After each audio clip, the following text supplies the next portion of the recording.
이 좌표 평면이 가로축을 A라고 보고 세로축을 B축이라고 봅시다. 그럼 아까 A 플러스 B의 범위가 어떻게 됐니? 어, 이 A 플러스 B가 그러면 가로축을 A축, 세로축을 B축이라 하면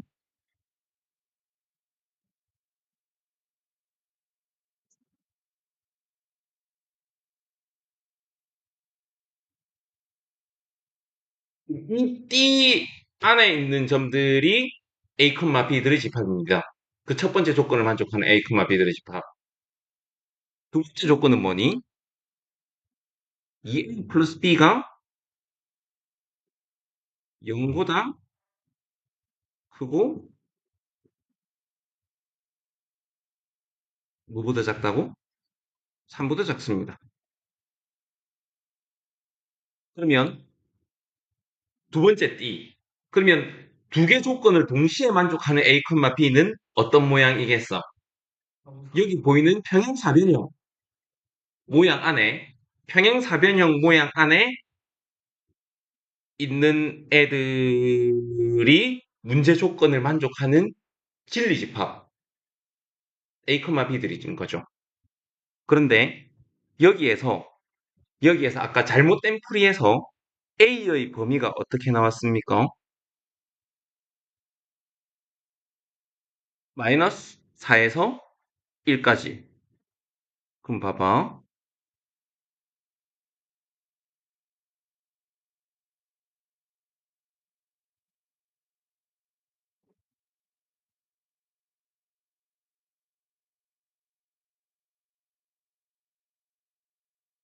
A의 범위가 A의 범위가 마이너스 4에서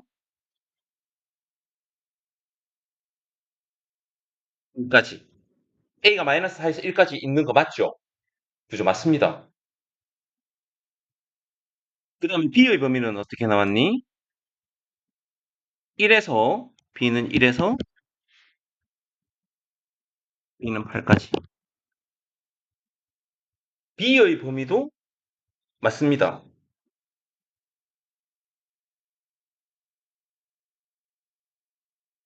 그런데 원래 진리집합을 생각해보고 A가 마이너스 4에서 1까지, B가 1부터 8까지의 진리집합을 생각해보면 뒤에 나온 진리집합은 요 직사각형 내부야.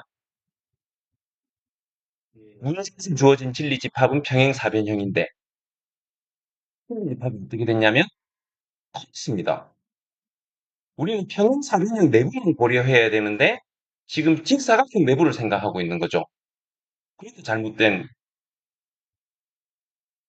결론이 나오는 거거든요.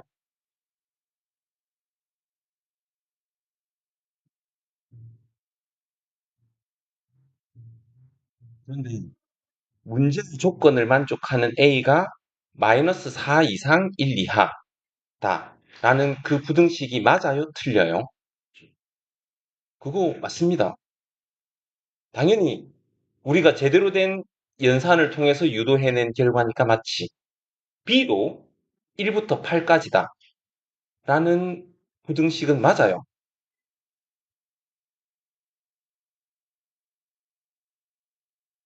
3A 플러스 B가 3A 플러스 B가 마이너스 10부터 마이너스 11부터 11까지다라는 부등식 맞아 틀려?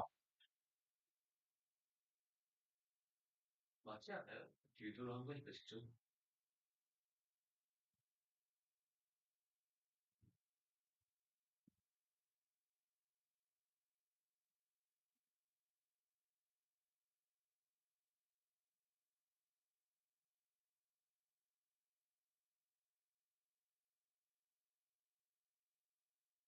이 답은 맞겠죠? 그죠? 이거 맞습니다.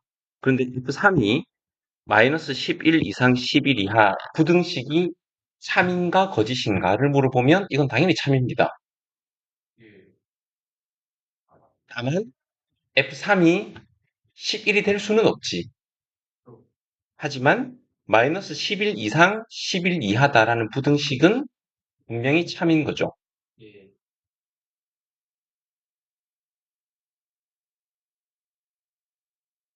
문제에서는 이제 F3의 범위를 구하라고 했으니까 3인 부등식을 구하라는 게 아니고 F3이 존재할 수 있는 범위를 구하라고 했기 때문에 마이너스 4 이상 4 이하라고 쓰는 게 맞겠죠.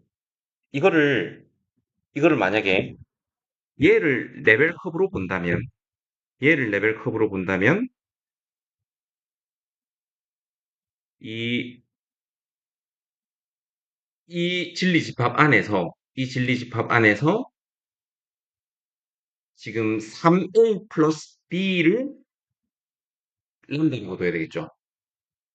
우리는 3a 플러스 b의 범위를 구하고 싶어.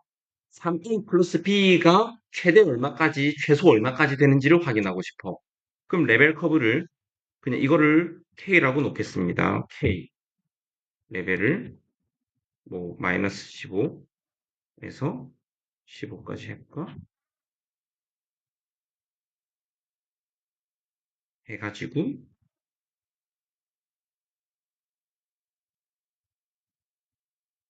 이렇게 해보겠습니다. 이 레벨 커브가 이 레벨 커브가 k 값이 작아지면 어디까지 작아질 수 있는가를 생각해 보는 거죠. 그럼 이 어디까지 작아질 수 있겠니? 요 꼭지점, 평행 사변형의 요 꼭지점 지날 때까지 작아질 거잖아. 그럼 k는 마이너스 4까지 작아지겠죠. 어디까지 커지겠습니까? 1,1 지날 때까지. 그때의 k가 얼마겠어? 4까지 커진다는 겁니다. 네트워크로 생각하면 이렇게 생각할 수 있는 거예요.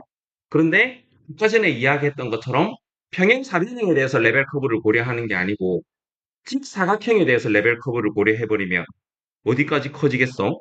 아까 봤었던 1,8까지 커질 거잖아. 존재하지 않는 A, B가 존재하지 않는 여기까지 커지기 때문에 최대값이 11이 나오는 거거든. 작아지면 어디까지 작아지겠어? 마이너스 4,1까지 작아지다 보니까 K값이 마이너스 11이 나오는 거거든요. 집합 집합이 커지면서 이런 문제가 발생하는 겁니다. 그럼 여러분들은 기본적으로 어떤 조건식을 변형해가지고 또 다른 조건식을 유도해냈어. 그럼 내가 유도해낸 건 기본적으로 필요 조건이라고 생각을 해야 됩니다. 예.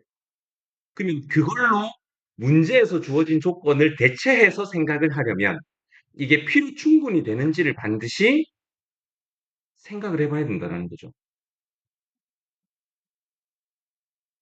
그런 측면에서 따지면 이번 솔루션 어떻게 봐요? 이번 솔루션을 보면 결과적으로는 맞지만 이 두 개의 조건과 요 조건은 사실은 필요 충분이 아닙니다. 얘도 하나의 띠잖아. 결과적으로 맞는 답을 유도를 해냈지만 사실은 필요 충분은 아닙니다. 그런 면에서 찝찝함을 느껴야 됩니다. 그런 면에서. 이거는 뭐 의심할 바 없는 제대로 된 풀이인 것 같습니다만 이런 풀이는 조심해야 되는 거죠. 뭔가 조건식을 변형하는 과정이 필요 충분히 보장이 안 되기 때문에 이런 형태로 이런 형태로 어떤 전형적인 오류, 학생 다수가 저지르는 그런 오류가 있는 경우에 수업 시간에 반드시 이렇게 짚어봐야 되겠죠. 이런 건 여러분들의 제보가 필요한 문제라고 봅니다. 제보가. 그 다음에 정당화 수준의 상승을 기대할 수 있는 문제라고 되어 있는데 말이 어렵죠. 말이 어려운데 어떤 느낌이냐면 여러분들이 고등학교 과정에서 수학 공부를 진행하는 과정에서 조금이라도 찝찝한 게 있으면 짚고 넘어가야 됩니다. 조금이라도 찝찝한 게 있으면. 예를 들어 중학교 과정에서 찝찝함이 있음에도 안 짚고 넘어가는, 교과서에서는 안 짚고 넘어가는 문제 중에 하나가 여기에 있는 것처럼 무게중심을 뭐 세중선의 교점이라고 이야기를 해. 그러면 무슨 생각이 들어야 되냐면 세 개의 중선이 세 직선이 정확하게 한 점에서 만날 확률은 여러분들이 좌표평면상에 임의의 세 직선을 그었을 때 그 세 직선이 한 점에서 만날 확률은 수학적으로 정확하게 제로입니다. 제로. 안 일어나는 일이야. 수학적으로는. 그런데 중선 세 개를 그었을 때 만나는 세 직선이 한 점에서 만나는 그 점을 무게중심이라 하잖아.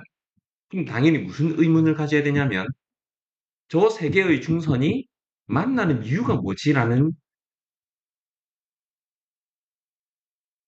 그런 찝찝함을 느껴야 된다는 거죠. 내심 외심도 마찬가지잖아. 내심은 세 각의 이등분선의 교점이야. 그럼 무슨 생각을 가져야 되냐면 그 이등분선이 만나는 게 당연한가? 걔들이 왜 만나지? 만나는 이유를 짚고 넘어가야 되는 겁니다.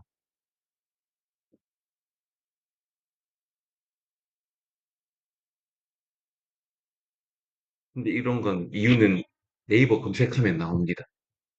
그래서 시간 관계상 넘어가겠습니다. 넘어가겠습니다. 그래서 이제 다섯 번째 케이스의 요지는 조금이라도 찝찝함이 있으면 수업 시간에 다뤄야 된다는 겁니다. 개념 공부를 하다가 그런 찝찝함이 생길 수가 있잖아. 그럼 조금이라도 정말 그 조금이라도 찝찝함이 있으면 왜 그런지 짚고 넘어가야 됩니다. 수업 시간에 다뤄야 된다는 거. 그 다음에 여섯 번째로 일반화할 수 있는 문제의 예시로 8번 문제. 8번 문제는 쉬었다가 하겠습니다. 이것이 수학 맞죠? 그죠? 쉬었다가 하겠습니다.